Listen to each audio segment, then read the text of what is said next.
Galondi segati tenya wele la fala kachide me. Tenya wele la galondi segati tenya wele la fala kachide me. Tenya wele la galondi segati tenya wele la fala kachide me. Tenya wele la namara shikolo mawe tenya wele la fala kachide me.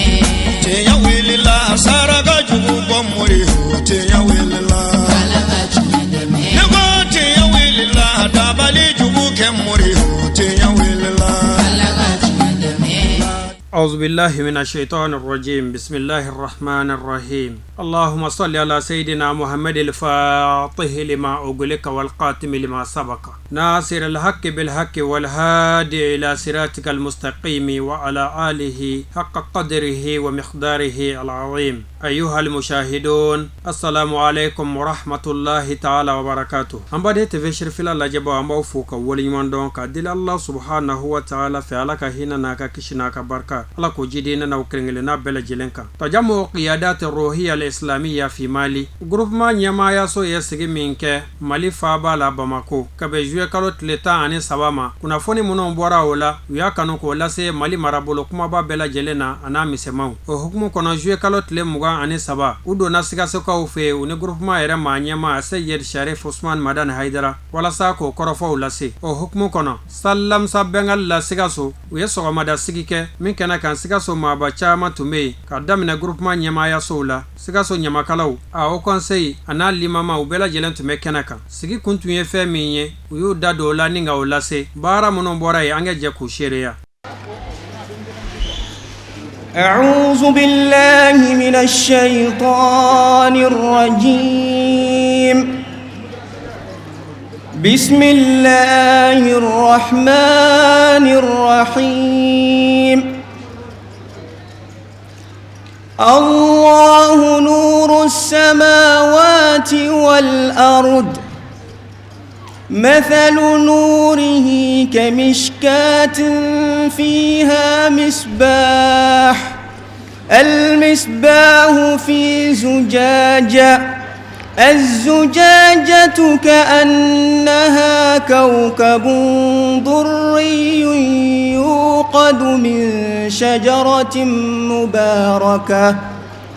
يوقد من شجرة مباركة زيتونة لا شرقية ولا غربية يكاد زيتها يضيء ولو لم تمسسه نار نور على نور يهدي الله لنوره من يشاء ويضرب الله الأمثال للناس والله بكل شيء عليم في بيوت أذن الله أن ترفع ويذكر فيها اسمه يسبح له فيها بالغدو والآصال رجال لا تلهيهم تجارة ولا بيع عن ذكر الله وإقام الصلاة وإيتاء الزكاة يخافون يوما تتقلب فيه القلوب والأبصار ليجزيهم الله أحسن ما عملوا ويزيدهم من فضله والله يرزق من يشاء بغير حساب صدق الله العظيم مغامرة سنين كنينغا ما ينالو تلافك بلا جلي سهرة لك بلا جلي نكونيا أهمنا مية كونويا نسوندا ياون يلو تاي سابوني سومالا دما ينيون تاندو يندي كونوكابا كما بجلي بلوا سومالا دما ينيون تاندو يندي كونو olu munu mekena nakadu ni sumalaw yɛrɛ ko ɲɔgɔn ma daga kɔnɔ e de ka di e de ka di jeli bɛ mun fɔ fɛn t'anw bolo tugun dɛ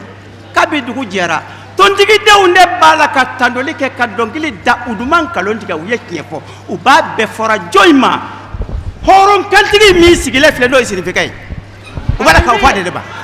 tiɲɛtigi min sigilen filɛ n'o ye sirifika ye ala ɲɛ siranɲɛ jɔnkɛ min filɛ n'o ye sirifika ye hɔrɔndenw dama faralen bɛ ɲɔgɔn kan u bɛ dɔnkili da la o dɔnkili tɛ dugukolo kan ko jeli bɛ min fa ma to o tɛ jeli kɔnɔ maaw sirikifɛ bɛ kuma dɔ de fɔ mais a t'a kɔrɔ fɔ sirifikɛ ka kuma o kuma a b'a kuncɛ ko ala ka sabali di silamɛw ma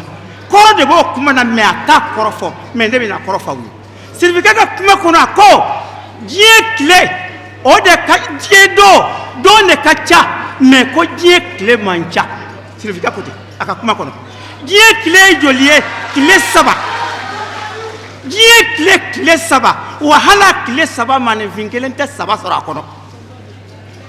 i niyɔrɔ ye tile kelen ye ka da jumɛn in kan cɛkɔrɔba min ye san 100 kɛ ani min wolola bi n'a sara bi a bɛ tile hakɛ kelen a bɛ tile hakɛ kelen cogo di cɛkɔrɔba min ye san 100 balo a y'a ka tile k'a tile kelen de kɔnɔ a wolola don min a y'a sɔrɔ a fɔra don dɔ kɔ a bɛ sa bi sini bɛ fɔ a kɔ i bɛna adama niyɔrɔ ye tile 3 ye i k'i jija i ni mɔgɔ ka bɛn i ka tile kelen kɔnɔ n'i ni mɔgɔ ma bɛn o tile kelen kɔnɔ i bɛ nimisa sabali de ye nin se a hakɛto bala sallallahu Muhammadu السلام عليكم ورحمة الله وبركاته أصبحنا وأصبح ملك لله لا حول ولا قوة إلا بالله العلي العظيم بدوم أم الله سبحانه وتعالى تنصر مدينة على ميالات يشكر أن ينهرر نيكا دوساج أن ينهرر كبلا جندو كرامانت يكون صلى الله عليه وسلم nemani kisi ko ɲɛsin alakira ma ale mun ye danfɛnw ka sɔn hɛrɛma ye o min n'o cira kana dugukolo kunnara dilan an bɛ ala subhanahu wa taala deli ala k'an don kira lɔhɔrɔma na o tɛmɛnen kɔfɛ ne ye ciden ka bɔ haut conseil islamique président yɔrɔ ka na lɔyɔrɔ fa kɛnɛ in kan mun kosɔn bolodenw kama a ma se ka kɛnɛ sɔrɔ o hukumu kɔnɔna na an balima minnu n'o farara ɲɔgɔn kan n'o ye groupe spirituel mɔgɔw ye n'o ye an balima silamɛw ye o ye lajɛ labɛn ka bɔ bamakɔ ka se sikaso yan silamɛ bɛɛ lajɛlen ka fara ɲɔgɔn kan ni ka na o kɛnɛ in ɲɛnɛmaya anw nana ka na fara o le kan a ko ni n sera kɛnɛ kan ka dugawu dɔ kɛ ni ka dugawu dɔ kɛ ale ni ka bisimilayi kɛ minnu n'o bɔra o kaso ka na sikaso yan ko nana o nayɔrɔ la k'an n'o bɛ ku an n'o bɛ jɛn fɛn ma ala ka anw bɛɛ sababa ma o siratigɛ kɔnɔna na délégation min bɔra bamakɔ k'a daminɛ a ɲɛmaaya la ka se maa o maa n'o bɔra dafɛyɔrɔw la fɛn min b'o natɔra sɔrɔ ala ka n'o kɛ k'o taatɔra sɔrɔ ko bisimila baara min n'aw bɛ nana kɛ ala k'a kɛ hɛrɛ ye ala k'a kɛ kunkɔrɔta ye ala k'a kɛ wasa ye ala k'a kɛ basigi ye jamana kɔnɔ anw ka jamana a bɛ lahala min na anw b'a ɲini ala subhanahu wa taala fɛ ala k'a b'o lahala jugu la ni k'a bila ɲuman kan ka foli kɛrɛnkɛrɛnni k'o di ɲɛmɔgɔw ma ka na taa se kɔmɔgɔw ma mɔgɔ o mɔgɔ n'o sen y'a se kɛnɛ in kan an b'a ɲini ala subhanahu wa taala fɛ fɛn min b'o natɔra sɔrɔ ala ka n'o kɛ k'o taatɔra sɔrɔ baara min n'an kun danu na kan n'o ye jamana kalafili ye ala k'a kɛ bɛn kɔnɔ ala k'a kɛ hɛrɛ kɔnɔ ala ka jamana basigi ka jamanadenw don da kelen fɛ ni k'o bɔ da kelen fɛ ala ka hɛrɛ cari an ka jamana kɔnɔ samiya min n'an b'a la yarabi ala k'a kɛ samiya duman ye ala k'a kɛ hɛrɛ ye anw ma ala k'a kɛ wasa ye anw ma a kuncɛcogo ɲuman yarabi ala k'a di an ni silamɛw bɛɛ lajɛlen ma aquli qawli hadha wastaghfirullaha li wa lakum wa sa'iril muslimina min kulli dhanbin fastaghfiruhu innahu huwal ghafurur rahim wa salamu alaykum wa rahmatullahi wa barakatuh. ربنا سبحانه وتعالى يقول في كتابه العزيز ونريد أن نمن على الذين استضعفوا في الأرض ونجعلهم أئمة ونجعلهم الوارثين. الله أكبر الله أكبر الله أكبر وحده. الذين إن مكناهم في الأرض أقاموا الصلاة وآتوا الزكاة وأمروا بالمعروف ونهوا عن المنكر ولله عاقبة الأمور. نسأل الله سبحانه وتعالى أن يجعلنا من أولئك الذين يعبدون الله ولا يشركون به أحدا. ونصلي على سيدنا وحبيبنا ونبينا ورسولنا محمد صلى الله عليه وسلم وعلى النبيين جميعا يا رب العالمين فتقبل منا. ربنا سبحانه وتعالى يقول في كتاب العزيز فذكر فإن الذكرى تنفع المؤمنين. يا رب اسك سكو بيلوم باي سليمان كبو على كلوم باورا نبا على تلوك على بركلا على مين لومبا نيون جيراننا كاتو ما سافلو تكبير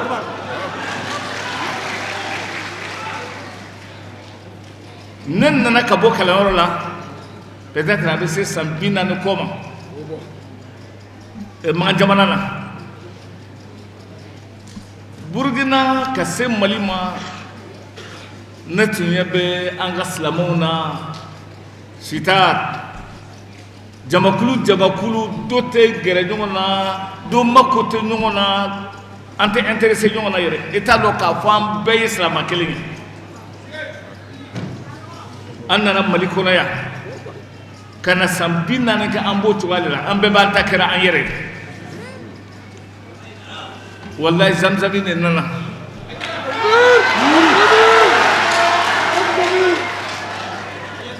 ka cira ni fanyana amma dauma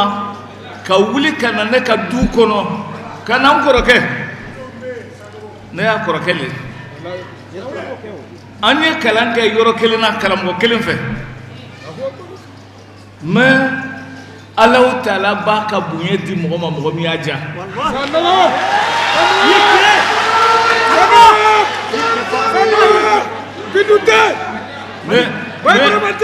ne mogo mi masoma ebe ke hasliye awani sara hasliya ke bita tasma la fana ala le ya beda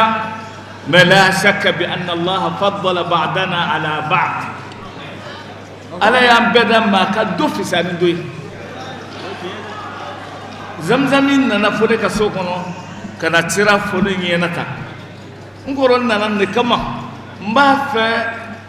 أنغا فرنيونكا ماليلي والدوكا دوغولي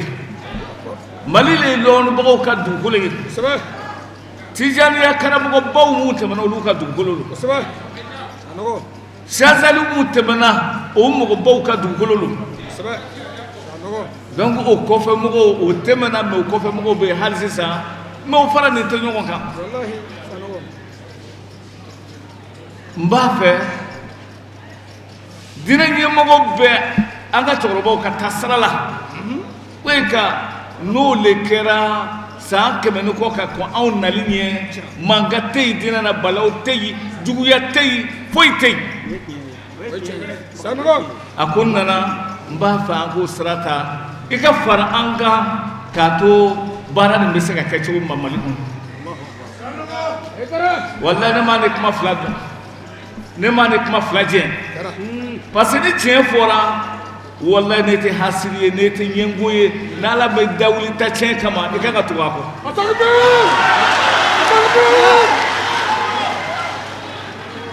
ne ko wallahi kuma min fora ni yetiye awane be ni na kabinna na abe sambina ni bo wallahi ba ko mbara mo na ko islamo ka farajon ka islamo ka ke balman keli islamo ka du daklen fa ka bo daklen fa awa ala ko le fo qur'ana na ala kala na ka le fo salawatullahi wa salamuhu alayhi sanogo mbal maslamo ne bolika o tomba ine sigira mali fantani nani bele jele na be siga so adi laje Amadou Berté no yo nyemo bay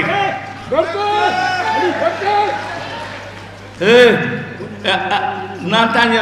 lo de note Amadou Masiga ko na gansa saba ne tɛ bertɛrɛkaw siɲɛ fɔlɔ ye k'a fɔ ka Alahu Taala ka diinɛ dɛmɛ a bɛɛ b'a kalama ne nana ka bɔ Magan jamana na n bɛ tafsir kɛ misiriw la mais don dɔ nana sa a gɛlɛyara tafsir tɛ se ka kɛ Sikaso duguci kɔnɔ misiri si kɔnɔ bertɛrɛkaw de ka ne wele na tafsir ka anw fɛ yen balima silamɛw n'o nana ka na fɔ o bɛ na ni lɔnnibaga ye mɔgɔ min bɔra alakira la sallallahu alaihi wasallam n'o nana k'o b'a dɛmɛ diinɛ sabatili la o tɛ bali ne na ya rabbi o tuma n b'a ɲini Alahu Taala fɛ Ala ka diinɛ sabati wallahi ko nin ye saba ye wallahi ko nin ye tiɲɛ ye wallahi a y'a to an y'a minɛ sɛbɛra awa fɛn in bɔra Ansar Din de kɔnɔ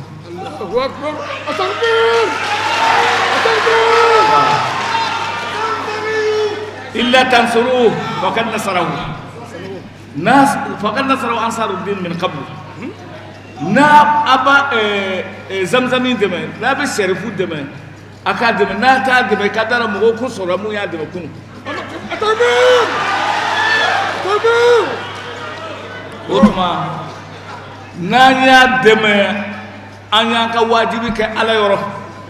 n'an m'a dɛmɛ a tɛ foyi tiɲɛ a ma a b'a ka place sɔrɔ lahara o la sa an bɛ ɲɔgɔn lajɛba min na n'a ba kɛra Bamakɔ don tɛmɛnen na sisan n'o nana ka na ɲɔgɔn ye ba min kɛra Bamakɔ sisan Mali kunkanko la n'o nana k'a fɔ o bɛ na o ɲɛfɔ anw yɛrɛ ɲɛna région na kelen kelen nin ye bonya ye nin ye karama ye o de nana fɔ anw ɲɛna sababu jumɛn y'a to a sera ka kɛ leader islamique ne y'a sababu y'a to ni hɛrɛ a sera yan bi wasa kana an bɛɛ ladɔnniya gɛlɛya bɛ Mali la fo ko ɲɔgɔnya bɛ yɔrɔ dɔw la a man kan dɔw yɔrɔ b'o ka fɔ ko ɲɔgɔnya kɛra ni diinɛ tɔgɔ ye wa diinu bari'un minhu wallahi k'a sɔrɔ diinɛ taa sira t'o ye wala alakira nana sallallahu alaihi wasallam al-Zamzami al-Makki al-Hashimi a nana le ko an ka kɛ kelen ye ka Ala kɛ kelen ye an kana fila fara Alahu Taala kan ale Muhamadu lamina an ka tugu ale kɔ a bɛ Ala ka sira yira na fo ka taa an bila aljana la ya rabbi Ala k'o k'an ye Zamzami nan'o sira le tiɲɛ ta a bɛ b'o lasali de la ne ko ni mɔgɔ min bɛ kabako la ko nin ka ko la i ma miiri n'o tɛ i b'a bɔ yɔrɔ filɛ ne y'a bɔ yɔrɔ filɛ a bɔra yɔrɔ min na a tɛ bali la mais ne ma daw na e k'a fɔ karamɔgɔ dɔw ɲɛna Mali kɔnɔ k'a ka wuli ka ni ɲɔgɔn kɛ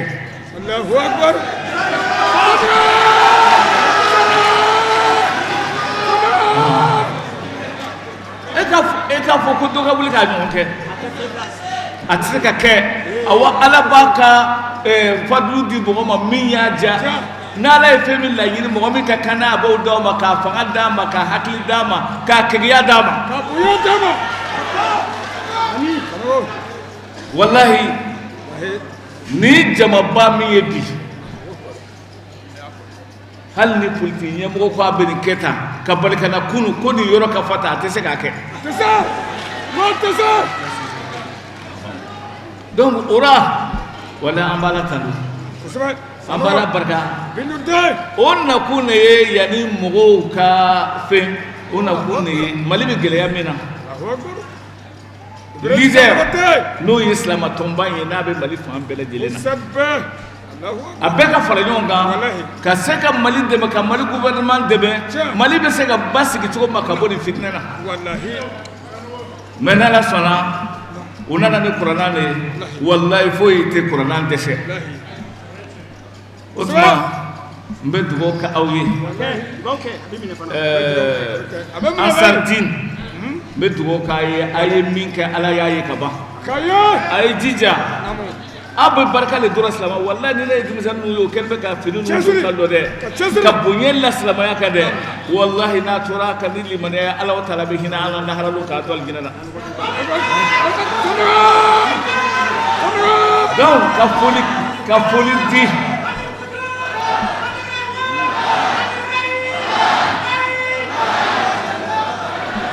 foli di leader islamique ma kata numbe bureau central bureau national la kana se sika sotama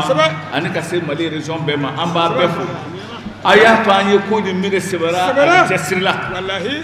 ni nga kuma la bayi me yani gaski mogote bo dunu kono kate kono bara fo wallahi cha sanro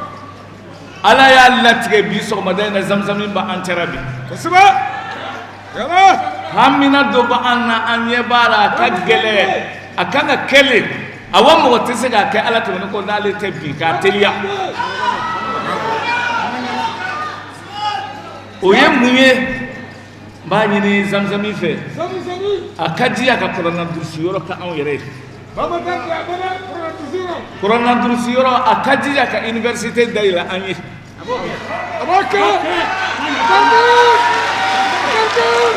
dole yina fe sangani wati be nyele Amadou Berté leader président Sikasso régional ya wuli tuma dora ta zamzami fe ta ko ni fanya ne be nyebe fendora peut-être mo nyetura mais ne nyebara mo be ala duye mo da aw ma min be se ka ke da abese afanga bara hakli bara sebaye aba sababu soro yoro ni ngele université ka deile corona dursi yoro ka deile mo siti sa ta nyefe de lonite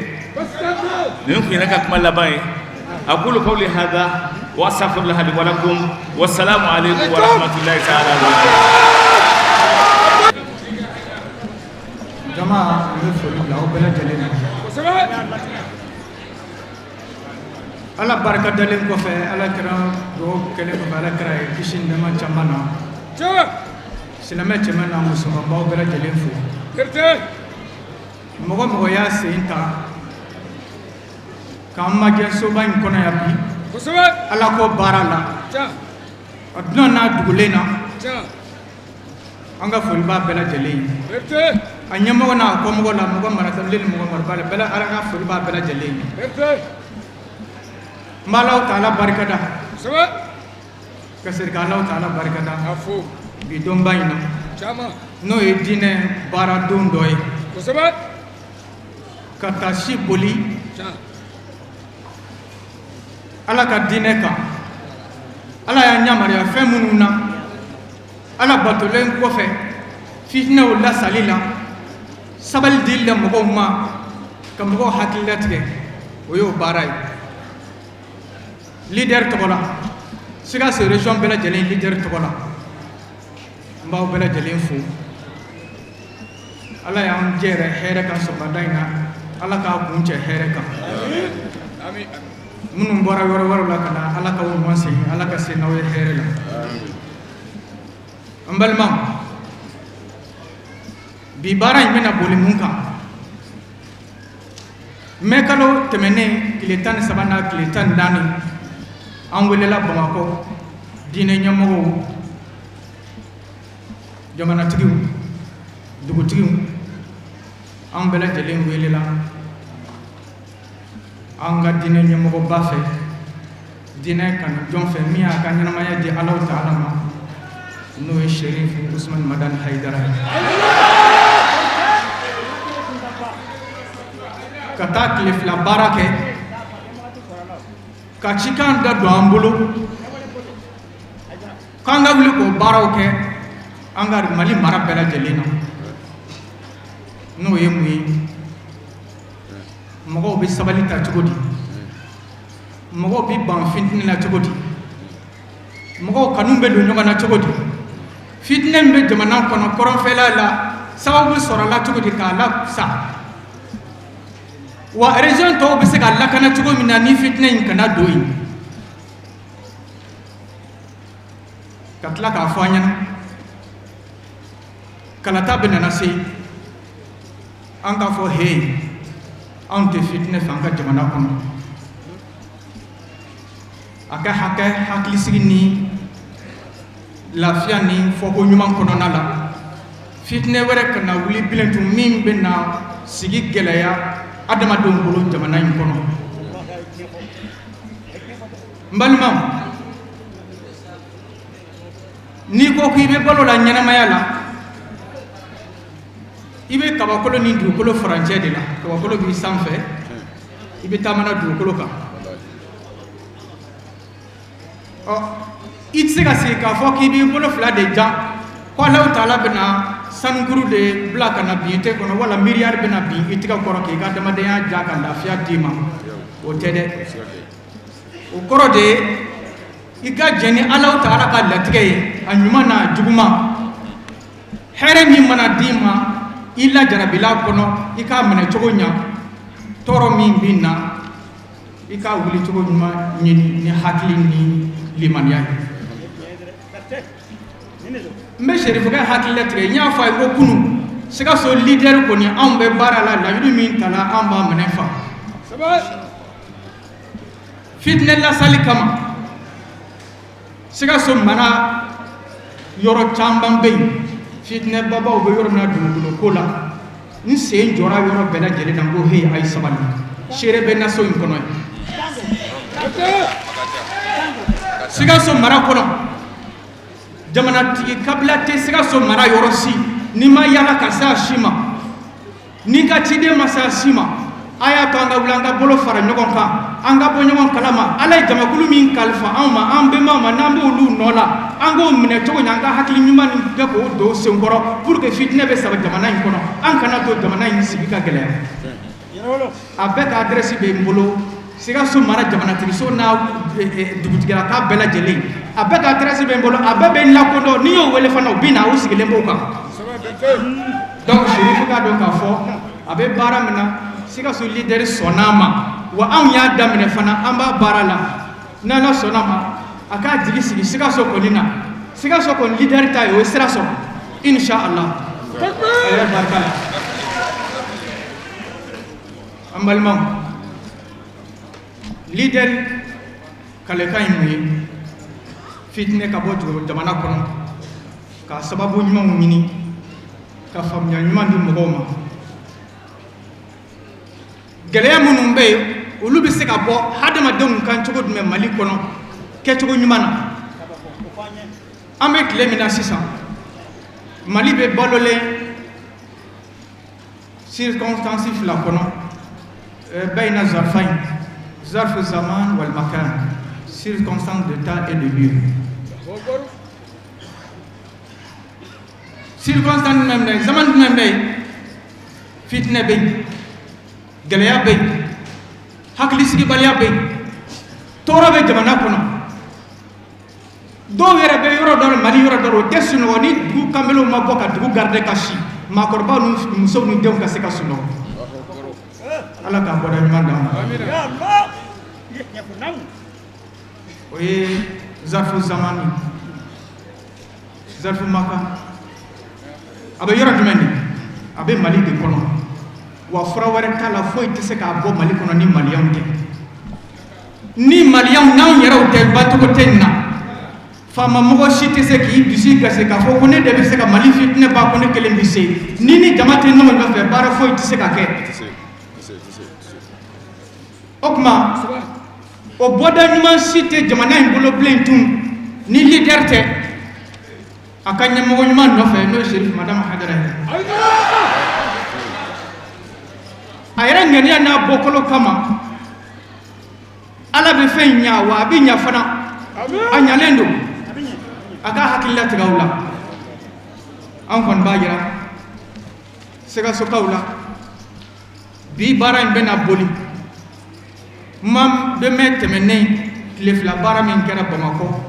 baara in bɛna boli o de kan Sikasokaw fana bɛ n'o baara hakili boli o de kan bi an b'a o labaara cogo di Sikaso mara kɔnɔ Sikaso région bɛɛ lajɛlen kɔrɔ an bɛ ko in lase cogo jumɛn an b'a minɛ bolo jumɛn na an kan ka baara jumɛn kɛ leader kan ka wuli ka baara jumɛn se ka se jama ma cɛ ni musow la pour que ni fitinɛ in bɛ ban pour que n'an bɛ balo lafiya ni hakilisigi la jamana tɔ kana tiɲɛ an bolo an bɛna tile bi baara in kɛ o de kan jama bɛɛ lajɛlen a ka dugawu kɛ ala ka nyambulo ala ka boda nyuma dama Sheriff Usman Madan Haidar Barkala ala ka to ko inka mute ko tiga nyuma na amba nyina fe aka do kanya alisa mbal make mu ko ke bora insam ko ala e mo dam ay do office adori ali jiden ke saban tan saban min cira wala e do office al ulul azma ala duru la to lulu nyamon tay o duru fanna ka kila ka fulala to mo nabile biramana nabi asidna muhammad sallallahu alaihi wasallam ka kila ka Allah kira bo ka bo noro dola ni sherifu boro noro dola izan Allah ya on sonde Allah isiga so somba to mali beka bawo siga so ka dai ka to mali yoro beka Allah mali so ka Afrique so ka bien so ambe doga ala ka shini kenya dama ala ka baraka do kola ala ka leader boya ala ka leader korata ala ka leader wasa shini kenya ala ka dama fitnen be banga jamana kono ala ka nana sababu nyumo ye vote imbete men nyumana tuma ala ka nana sababu nyumo wassalamu alaikum wa rahmatullahi ta'ala wa barakatuh amado amba fo ka baraka da ka wala nyando mo bora yorola kana angani ko imbonya ambani ala ka herake bay leader hakila e chama fawye aka ngo mo do be ala bi doni dama me ati ko doni hakili di ama nata jamana doni bagaw hakili tigiw olu de farla nyogon ka geleya mi na nyeshine ndo jamana kono walma aba kono kaba a bɛ se ka solution cogo min na k'an ka diinɛ in to a cogo kɔrɔ la o de ye leader ye o ko dɔn n'o faamuya kɔnɔ le 13 min tɛmɛna le 13 mai ani 14 le 14 u ye ci bila Mali duba bɛɛ ma k'a ta Kayi fɔ Kidali ka na forum belebele dɔ la Bamakɔ a tun bɛ fɛn jumɛn kan jamanadenw bi bɛn cogo min na ka ko to ɲɔgɔn ta la ka ɲɔgɔn lamɛn k'an ka maabaw bonya n'o kɛra jamana ka basigi b'o la jamana ka ɲɛtaga b'o la jamanadenw ka lafiya bi o la ɔ minnu wɛrɛla ka bɔ yɔrɔ wɛrɛw la ka na ni kunnafoni in nana di a fɔra ko bɛɛ ka taga kunnafoni in di i kɔmɔgɔ ma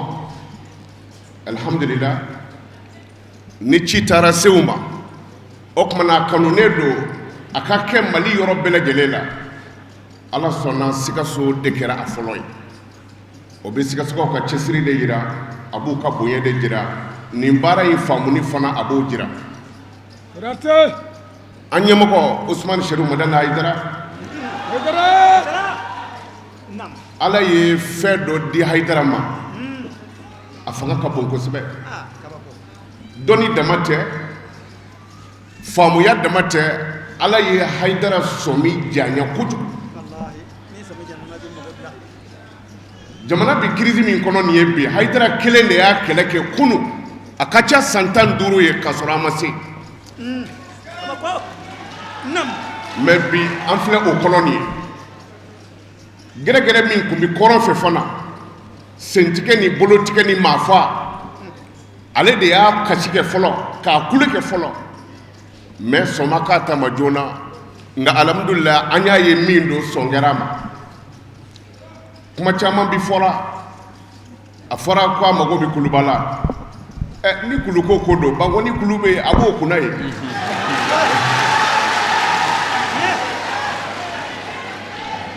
a fɔra tuguni ko a bɛ dɔw dɛmɛ na ko a bɛ jama farala ɲɔgɔn kan pour que ka kɛ ɲɛmɔgɔ ye ɲɛmɔgɔ jumɛn bilen o kuma n b'a fɛ ka min fɔ adamadenw ye dɔrɔn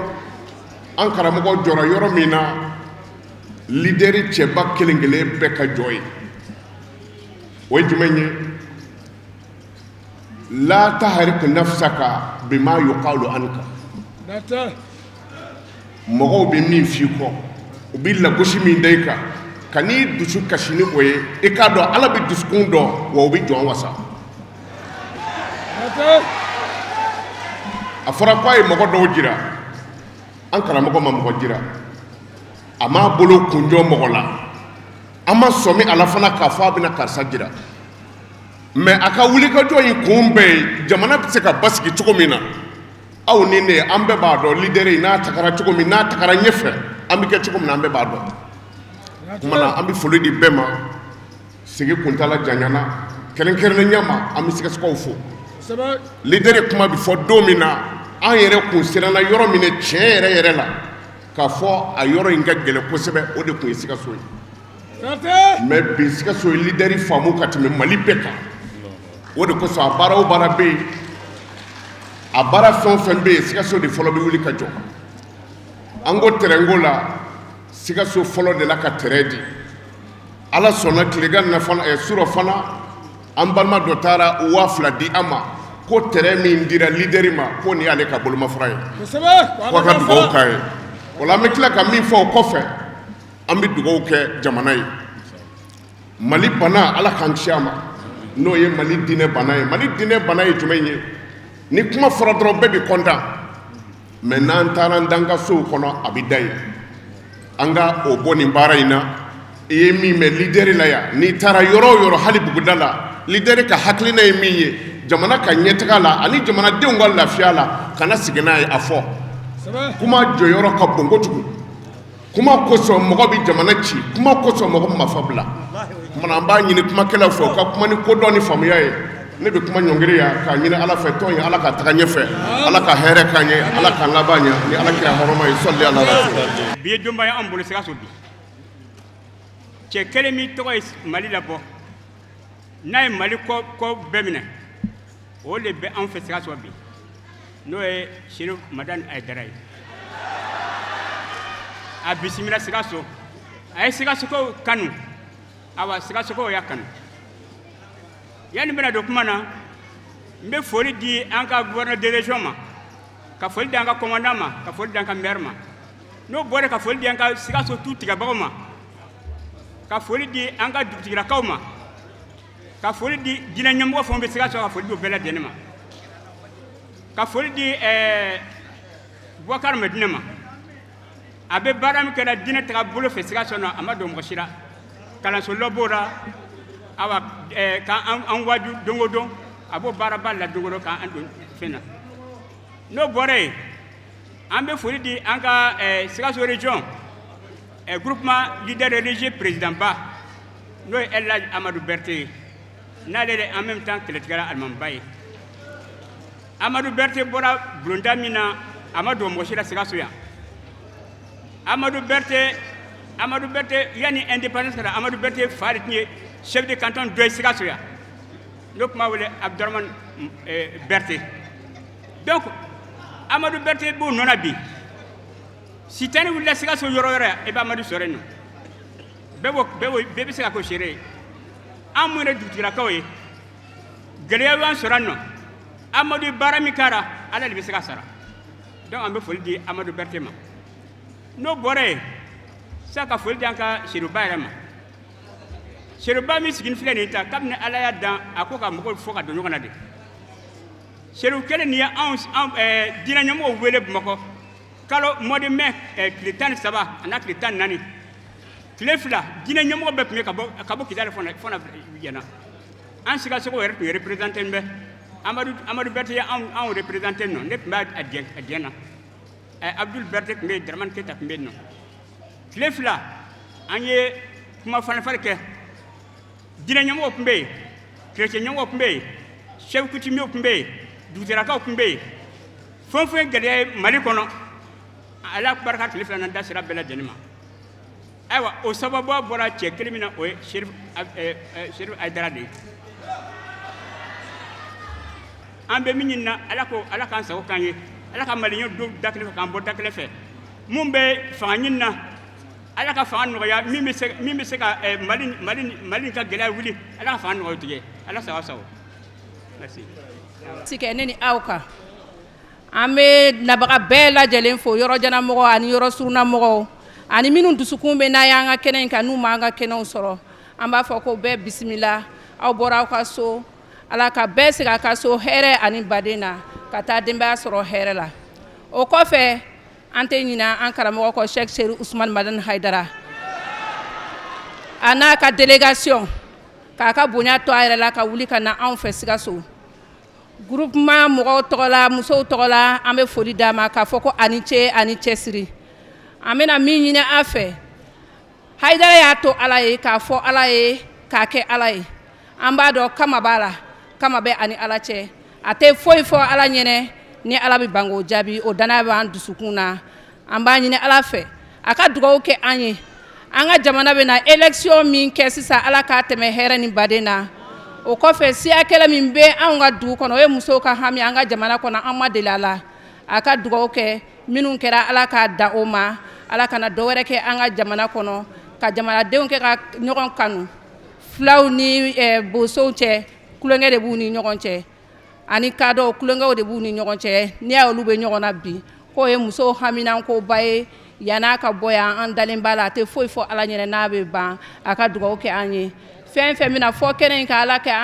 k'a kɛ an ka se k'a lamɛn ka baara kɛ n'a ye fɛn fɛn bɛ kɛnɛ in kan ani minnu tɛ yan n'u y'a lamɛn an ka baara kɛ n'a ye o de bɛ an ka jamana lafiya k'an ka jamanadenw lafiya an b'a fɔ salamu aleykum warahmatulahi taala wa barakatuhu. Alhamdulillah an badenw ni bɛɛ lajɛlen bannen kɔfɛ kɔrɔfɔ nana tɛngu groupement ma ɲɛmaa la Seyid Sharif Usman Madan Haidara an bɛ waati min na n'o ye jamana ɲɛmaa suganti kalata ye a da donna o kɔrɔfɔw la minnu bɛ jamana ɲɛmaaya ɲini u ka kan k'u janto u yɛrɛ la cogo min u kan ka hakilina minnu ta walasa jamana kɛ basigi jamanaden minnu bɛna kala ta olu yɛrɛ ka kan k'u janto u yɛrɛ la cogo min walasa fitina kana wuli jamana in kɔnɔ jamana in kɛ to basigi ani keleya kɔnɔ an ka jɛ k'o kɔrɔfɔw lajɛ ɲɔgɔn fɛ. أعوذ بالله السميع العليم من شر الشيطان الرجيم بسم الله الرحمن الرحيم والصلاة والسلام على أشرف المرسلين سيدنا محمد وعلى آله وصحبه وسلم أستهل ذكري قائلا رب اشرح لي صدري ويسر لي أمري واحلل عقدة من لساني يفقهوا قولي وبعد السلام عليكم ورحمة الله تعالى وبركاته. أسلامي على فلينكو أنصلي ليكو على كراكاني محمد صلى الله تعالى عليه وسلم أمبي أنيسي أو من إسلام يا فلي كايني على في سيجي من فلي أمبلوني a kɛra ni ŋaniya min ye Ala b'o ŋaniya in dɔn o ye ale yɛrɛ Ala kama ani jamana kama ani silamɛya kama ya Rabbi Ala k'a sabati an karamɔgɔ minnu ye an bonya k'u ka baara bila depuis sɔgɔma u sigilen don an kɔfɛ yan u sigilen don an ɲɛfɛ fan bɛɛ fɛ ani invité minnu bɔra u ka sigidaw la an ka alimamiw ni an karamɔgɔw la ani an balimaw diinɛ ko sira kan an ka foli b'u ye u bɛɛ sara bɛ Ala bolo o kɔfɛ minnu y'u ka baara dabila Sikaso yan cɛw la musow la ani Sikaso dafɛyɔrɔw la ka na fara nin ko in kan k'a bonya u sara bɛ Ala de bolo an b'a ɲini Ala fɛ Ala ka hɛrɛ kɛ an n'u ye kuma bɛɛ fɔra k'a ban an karamɔgɔ minnu kumana an ɲɛ an tɛna se ka foyi fɔ olu ye min fɔ kɔ an kɔni bɛ mɔgɔw hakili jigin min na dɔrɔn Ala yɛrɛ ka dɛmɛ bɛ bɛn de fɛ bɛn bi yɔrɔ o yɔrɔ Ala ka hɛrɛ bɛ yen an k'an jija an ka ɲɔgɔn kanu Ala tilala a ka baara la min bɛ kɛ min ye foyi t'o bali bilen min yɛrɛ ti kɛ min ye wa o ti k'o ye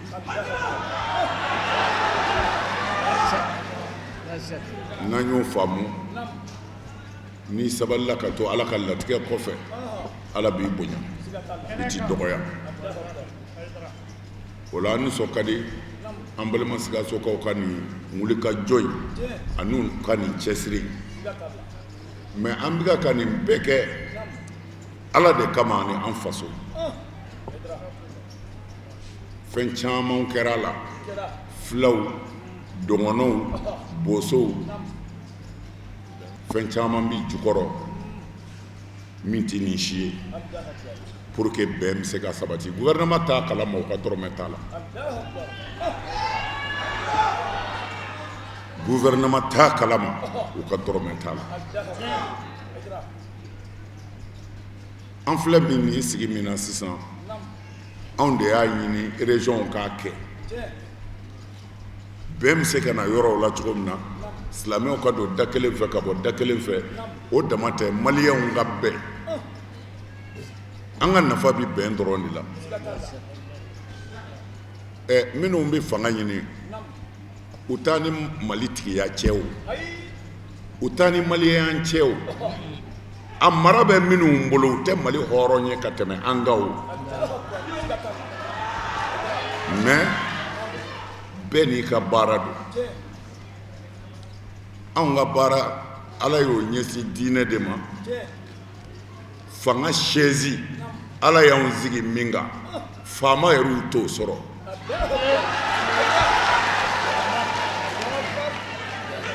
u t'a sɔrɔ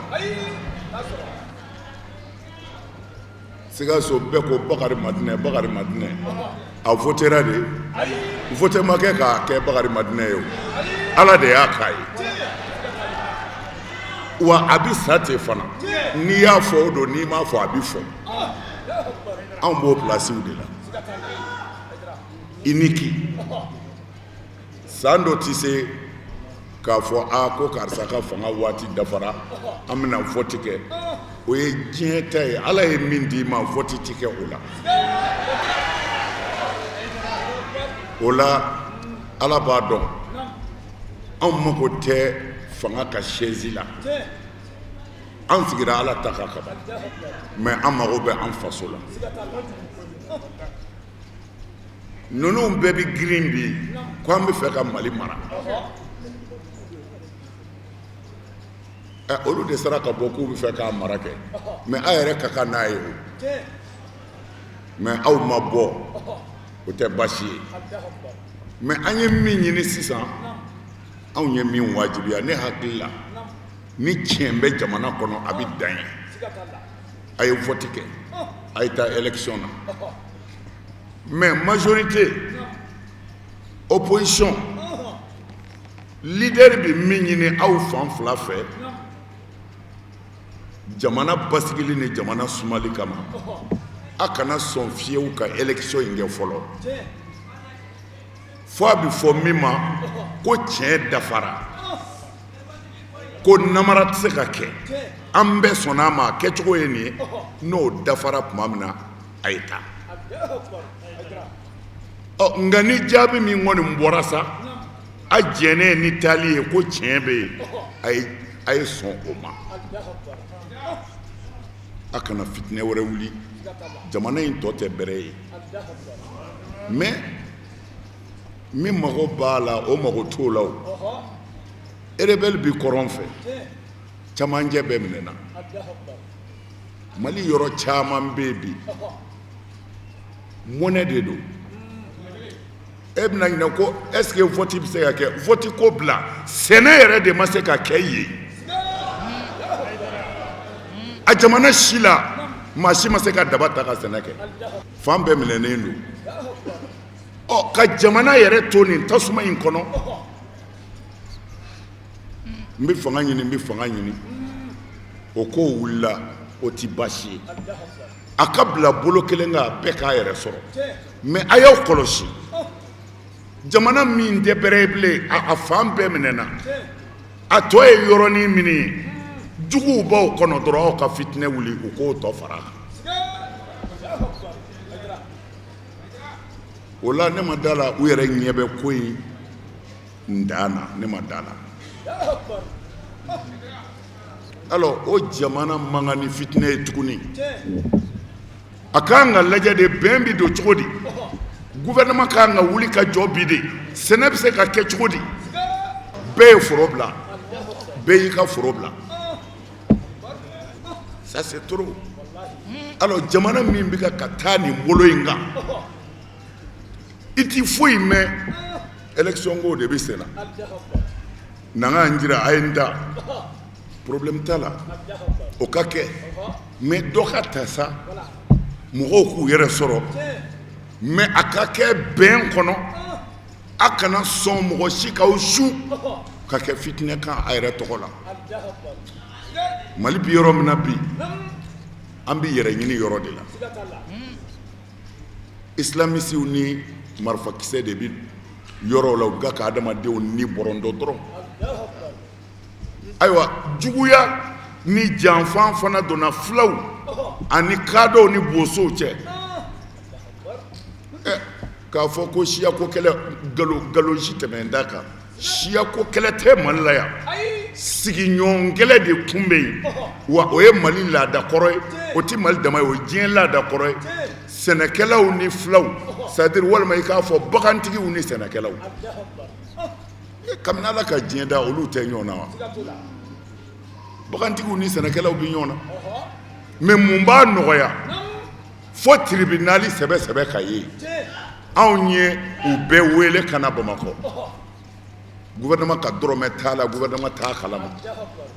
ko an tɛ se ka fasoden dɔ joli bɔntɔ ye k'an da de n'an ma se dɔwɛrɛ la k'a lajɛ a bɛ ban cogo min na an b'an seko kɛ an y'u ka ɲɛmɔgɔ bɛɛ wele ka na mais kuma ninnu n'i y'a bɛɛ ta k'a lajɛ i bɛ taa gouvernement yɛrɛ ka filiba sɔrɔ a la dɔw y'a jira k'a fɔ cɛnni bɛ kɛ olu kunna u bɛ taa n'a affaire ye tribunal la a ko a dɔw san 5 ye nin ye a ma juge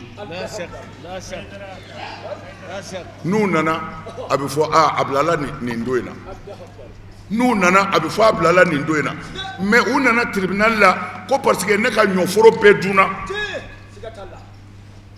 mais san 5 kɔnɔ o bɛ tila k'an ka ɲɔ dunko caman kɛ kiiri ti tigɛ bon n'i y'a lajɛ an b'a fɔ o ye kiiritigɛlaw ka fili ye aw bɛ yen de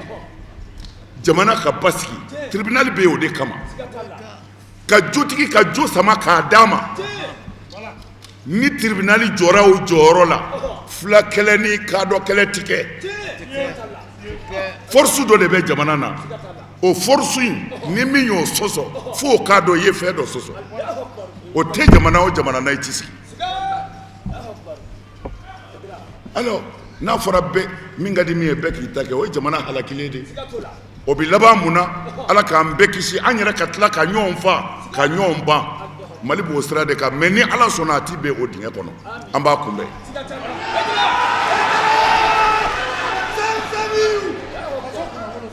alors juge ka kiiri tigɛ n'o tɛ jamana in a ka kalan de koyi anw kɔni bɛ lafiya la bi anw bɛ k'an munumunu mais bilahi Mali dugu caman bɛ u b'i da u ti sunɔgɔ alors o la an b'a ɲini politique mɔgɔw fɛ u k'u ka vote kɛ an yɛrɛ b'a kɛ an bɛ min fɛ an bɛ taa vote o tigi ye mais an tɛna o fɔ radio la mais ni Ala ye min gagne bɛɛ ka diɲɛ n'o ye Mali yɔrɔ minnu bɛ bolo la an ka fara ɲɔgɔn kan k'olu bɔ bolo la an kana Mali tɔ da jugu ma ni kɛlɛ wulila yan sisan o ye juguw sago sɔrɔlen mais ni kɛlɛ wulila e bɛna jeni joli bɔn maliyɛn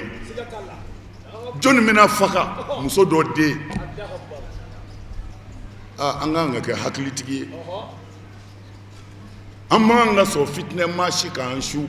ka kɛ an yɛrɛ joli bɔnni kan n'i ye maliyɛn faga yɔrɔ o yɔrɔ i yɛrɛ faga silamɛya ko tɛ dɛ a man kan nin faso in den ka joli bɔn hali wali wɛrɛ faso den la jango a yɛrɛ faso den mɔgɔ dɔ ka masatisfait kama an kana sɔn an ka nin weleda in lahara Ala b'a seereya a kun ye Ala y'an bila yɔrɔ min na n'o ye diinɛ ɲɛmɔgɔya ye yɔrɔ dɔ ye Ala k'a dɔn an kɔni y'an seko kɛ an faso n'an sera Ala b'a dɔn an y'a kɛ n'an ma se Ala b'a dɔn an y'an seko kɛ an kumatɔ ti tanbaki faamaw ye wari d'a ma o bɛ fɔ karamɔgɔ minnu ma Ala y'anw b'o la anw de b'a di faamaw ma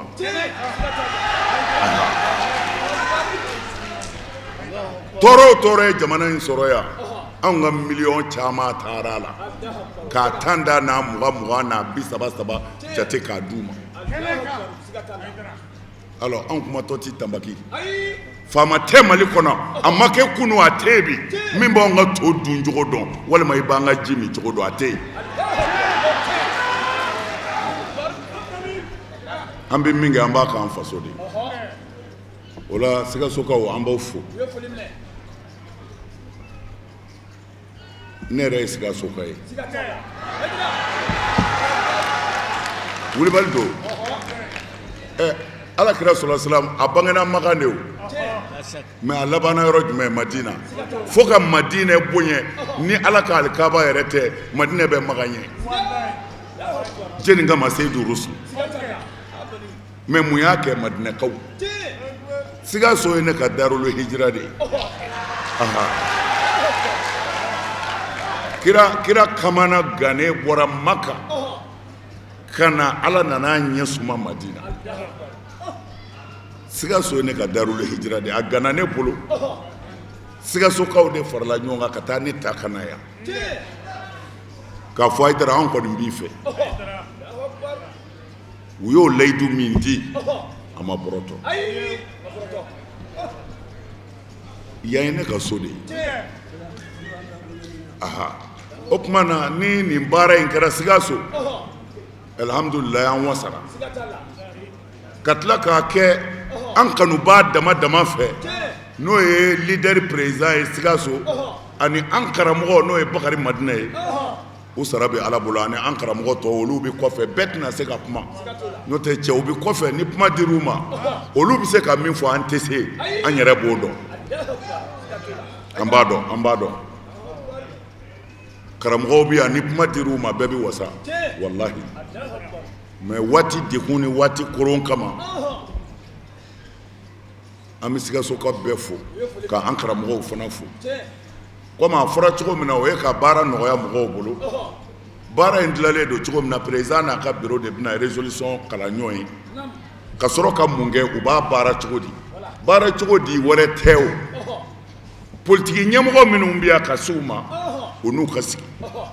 u ka hinɛ jamana in na jamana in tɔ dɔgɔyara kojugu a bɛɛ minɛna alors u k'u janto la élection kɔnɔ u kana mankan wɛrɛ wuli bilen foroko ni kana to a doki sara u k'o lase mɔgɔw ma kuma yɛrɛ bɛɛ ye nin ye khulasa yɛrɛ ye nin ye an bɛ kuma surunya ka bɛɛ fo k'a ɲini Ala fɛ an faso Ala k'a kisi Ala k'a kɔlɔsi Ala k'an yɛrɛ kisi Ala k'an kɔlɔsi Ala kan'an to jafana Ala kan'an to jafana Ala kan'an siri mɔgɔ la Ala kan'an siri mɔgɔ la Ala kira bonya kama alhamdulillah me Ala tanu k'Ala barikada groupement ka délégation no an ka président n'o ye Cheikh Ousmane Madana Haidara n'o bɛ délégation ɲɛfɛ sababu min y'an se Sikaso bi i b'a kalama mois de mai na les 13 les 14 groupement journée mobilisation d'urgence kɛ Bamako ka maaw bɔ Mali fan 14 bɛɛ lajɛlen fɛ avec les chefs coutumiers n'o y'an ka dugu n'an ka laadatigiw ye jamana bɛ laala ni situation gɛlɛya min na ko maaw ka tile fila baara kɛ tile fila kuma k'a kan o tile fila baara ni fɛn kɔnɔ maaw bɔra Mali fan 14 bɛɛ lajɛlen fɛ ka na aw yɛrɛ tun b'a kɛnɛ kan a y'a ye ka bɔ Kidali ka taa fo Kayi a diinɛ ɲɛmaa bɛɛ lajɛlen nana a dugutigi bɛɛ lajɛlen nana maa minnu da bɛ jamana gɛlɛya ni jamana degun capital pulaar n'o ye filaw ka tɔn ye n'o ye dogɔnɔw ka tɔn ye a bɛɛ ɲɛmaa tun bɛ kɛnɛ kan tamasɛki minnu fana bɛ yen n'olu ye bɛ rébellion ni fɛnw na n'i y'a bɛ fɔ sisan ko rébellion kɔrɔw don olu ɲɛmaa bɛɛ tun bɛ kɛnɛ kan maliyɛnw jaabili kɛ weleli la an ko Bamako ye capitale ye o tun ye ka kuma jamana laala ni jamana situation kan an ye baara damadɔ ko olu la maaw ka recommandation min bɔr'o kɔnɔ n'o bɛ se ka na ni basigi ni hakilisigi jamana kɔnɔ an ko baara man ka da capitale ma n'o ye Bamako ye groupement bureau bɛ région bɛɛ lajɛlen alhamdulilayi rabil alamin Ala sɔnn'o ma groupement bɛ fan bɛɛ lajɛlen fɛ an ko olu minnu bɛ sigidaw la fana u kan ka bɔ fɛn min kɛra Bamako k'a ɲɔgɔnna restitution kɛ capitale régionale bɛɛ lajɛlen na an y'an ka bureau régional bɛ yɔrɔ o yɔrɔ an y'u bɛɛ wele k'u k'a labɛn mais Sikaso de ka jaabi teliyara labɛn na ka bi dati ta k'a fɔ k'olu ye ka labɛn kɛ k'u b'a fɛ u ta ka kɛ bi n'o ye bi tɛnɛ kalo tile 23 ye Sikaso o de y'an se Sikaso kana fɛn minnu bɔr'o kɔnɔ k'u kunnafoni di Sikasokaw ma ani Sikaso maa minnu bɛ Sikaso mara ni fɛnw na bɛɛ ka bɔ a kalama fɛn min kɛra Bamakɔ a kana da Bamakɔ dɔrɔn ma dakurunya kelen an ye laɲini ni fɛn min kɛ bɛɛ b'a kalama yɔrɔ i b'a dɔn n'i ye jamana lala caman bɛ an ka président bɛɛ b'a kalama n'i taara an ka président ka so bi i b'a ka so falen sɔrɔ document ni fɛnw na bɛɛ jamana gɛlɛya ni jamana degun ye an y'a faamu gɛlɛya fɛn fɛn bɛ jamana kɔnɔ Ala sɔnna Ala barika la a dugumala na sanfɛla an ka président an b'a bɛɛ lajɛlen kalama parce que a bɛ minnu yɛrɛ ka olu yɛrɛ bɛna a ɲɛfɔ o de y'a to an ko laɲiniba fɔlɔ fo maaw hakili ka kunu an ka jamana gɛlɛya dɔw bɛ yen i bɛ se k'a mɛn de ko sɛnɛkɛla ni bamananw ni ɲɔgɔn cɛ sɛnɛkɛlaw ni filaw ni ɲɔgɔn cɛ ani misitigiw ni ɲɔgɔn cɛ gɛlɛyaw bɛ yen mais kana siya kɛlɛ k'an ka jamana tɛ siya kɛlɛ dɔn siya kɛlɛ tɛ Mali la kɛlɛyɔrɔw de bɛ yen u b'a fɛ kana don ni siya kɛlɛ ni diinɛ kɛlɛ ye an ka jamana kɔnɔ hakili dɔw de bɛ ka baara kɛ an ko jamanadenw fana ka hakili min bɛ yen n'a bɛ ka na ni fitinɛ ye jamanadenw fana k'u hakili dayɛlɛ fɛn bɛ fitinɛ bali cogo di parce que maa wɛrɛ tɛ k'a sa jamanadenw de bɛ k'a sa olu fana na an ko fana an bɛ ka na ni gɛlɛya bɛ jamana kan a bɛ san 6 bɛɛ bi élection ko fana bɛ ka se an bɛ kuma minnu mɛn ani hakilila minnu mɛn fanga ye fɛn de ye Ala de b'a di maa ma maa min ka d'a ye maa kelen de ye masakɛ ye Ala y'o dɔn o dɔnnen don Ala tala bolo ka ban olu de fana ye sariyaw sigi démocratie la k'a fɔ fanga bɛ ɲini nin cogo ye fanga tɛmɛsira ye nin ye ni fanga ɲini baara ma bɛn cour constitutionnelle et institution sigilen bɛ démocratie mun ye démocratie créé olu de nana n'o ye an ka jamana kɔnɔ a tun t'an fɛ yan k'a kɔrɔ olu min nana n'o an ko wajibi aw de nana fɛn di jamanadenw ma jamana tɛ fɛn min si dɔn n'aw nana n'a ye aw de fɔlɔkaw labato fɔlɔ jamanadenw ye n'i b'a fɛ mɔgɔw k'i bonya aw yɛrɛ ni hakilina ni système min nana n'a y'a bila ni fɔɲɔgɔn min b'a la tɛmɛsiraw de bɛ yen aw kan ka tɛmɛ o fɛ o labatoli aw fana ma wajibi de ye ni élection kɛra a mana kɛ cogo o cogo a bɛ komi football n'aw taara balontan na équipe 2 don bɛɛ n'i ka supporter don dɔ bɛ gagner dɔ bɛ perdre a ka dan mɔgɔw ka min gagner na o k'a ka nisɔndiya ka min perdre a bɛ se k'a ka nisɔngoya jira kuma ni fɛnw na mais a fitinɛlama o kana an ka jamana du kɔnɔ parce que ni fitinɛ na maa minnu bɛ sa politiciens tɛ minnu bɛ fanga in na olu tɛ u denw tɛ sa u ka mɔgɔ tɛ sa waliden yɔrɔ de bɛ sa donc jamanadenw ka kunu u kana sɔn maa si k'u bila ka taa fitinɛ sira kan gɛlɛya dɔ b'an dala o ma ban fɔlɔ u kana taa an bila gɛlɛya wɛrɛ kɔnɔ alhamdulillahi rabbil alamin an badenw ne tun ye an ɲɛ Sikaso Mali marabolo sabanan ka sabu kɛ groupement ka sigi ye min kɛra juillet kalo tile 23 san 2018 an b'a deli Allah subhanahu wa ta'ala fɛ jamana in basigi ni kɛlɛya Ala kɛ o don a kɔnɔ an kan tɛ fiima ma an kan tɛ jɛma ma Mali ka hɛrɛ bɛ min bolo Ala k'o di an ma ka Maliyanw bɛn kelen ma k'an bila siratigɛ tilennen kan an b'aw fɔ ka waliɲuman dɔn a ka ɲamadali la sigida caman bɛ Ala bolo Ala k'o yira ne n'aw la a k'an bɛn waati wɛrɛ wa shukran lakum fi أمان الله